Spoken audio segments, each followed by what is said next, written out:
There's been a lot of criticism of the Ahsoka series, not just episodes 1 and 2, but also the most recent one that came out, episode 3, specifically because of what they decided to do when it came to the Force. Ahsoka training Sabine, someone we've seen in Star Wars Rebels who has had no sensitivity to the Force whatsoever, has been around a bunch of Jedi for years and years, yet all of a sudden she's being told by Ahsoka that you can use the Force if you try hard enough. And that has rubbed a lot of people the wrong way. You have headlines like this: Ahsoka offers clarification on how the Force works in Star Wars. Articles like this: is Sabine Wren Force sensitive? Ahsoka show drops major hint. And we've seen the scene of them talking. We've seen her trying to pull the cup. Ahsoka basically saying that, talent is a factor, but the Force isn't everyone. And if you train and focus hard enough, you can use it too. This is something now that is going to be very interesting to see what they do going forward. If she just struggles and is never able to do it, I guess that's one thing. But if it's where it looks like it's leading, and if you take what Ahsoka said at face value, they're basically saying that anyone, regardless of midichlorian count, that any singular person can use the Force as long as they try and they focus hard enough, you can do it. A lot of people are trying to use something that George said all the way back in 1981 as proof of that and evidence that that's the exact way we should interpret it.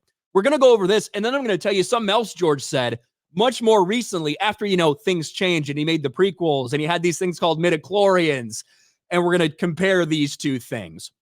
George Lucas explained the Force's rules 42 years ago, and Star Wars just paid it off.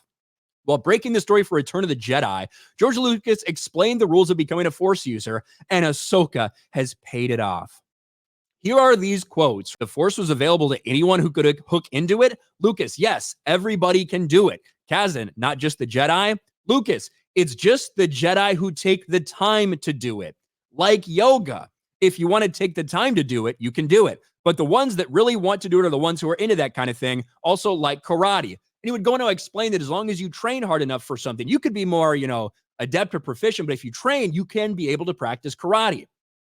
The problem is, these quotes from 4 decades ago, as we famously know, George Lucas changed a lot of things in Star Wars.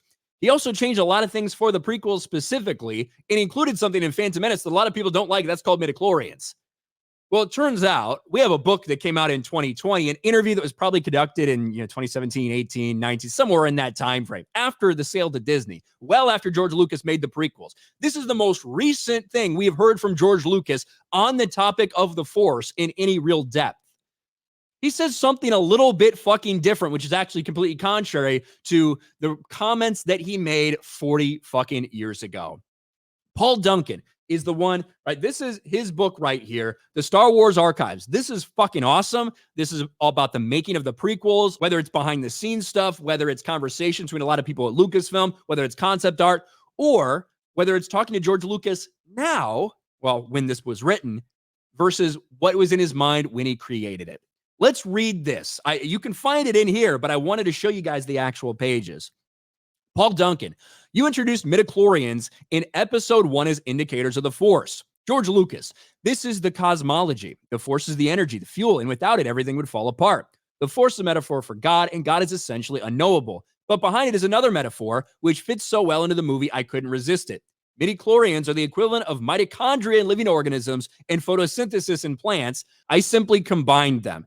He then would go into talking a little bit about the Force, the personal Force, the cosmic Force, things like that. Let's get into this. That's why I split it into the personal Force and the cosmic Force. The personal Force is the energy field created by our cells interacting and doing things while we're alive. When we die, we lose our persona and our energies assimilated into the cosmic Force.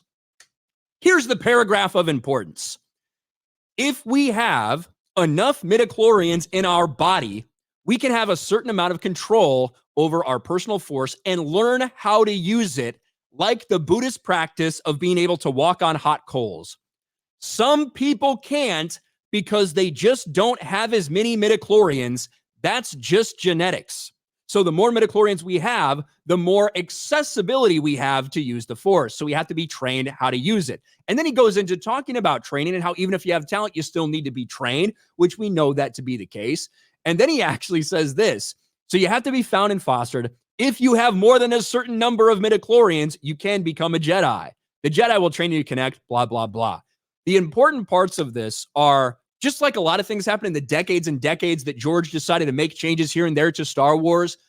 The idea of the Force just being something anybody can train to use also changed. He introduced midichlorians. As much as you might not like that personally, or as much as Disney is scared to say the fucking name midichlorians, it is clear that during the prequels, George Lucas established this. Yes, the Force is in all living things, surrounds us, binds us, but not everybody can access it. He says it straight up, right? Some people can't because they just don't have as many midichlorians. That's just genetics. That's pretty straight up. So if they go this way in the Ahsoka series, if Sabine is able to just use the Force at will, right? Like if she's able to train hard enough and just all of a sudden use the Force, then either she was latent Force sensitive, you have to fucking explain that, which is nonsensical. But if they're going with the idea, which is what it sounds like, that everyone can use the Force as long as they train hard enough, based on this one blurb that George Lucas said in 1981, and then completely change his entire framework and way of thinking, that is going, in my mind, and mind of a lot of other people, is going to be an absolute disaster for Star Wars. But that's what Disney has been. That's what Lucasfilm is. And that's what the Ahsoka series is. It is a fucking disaster for Disney Star Wars.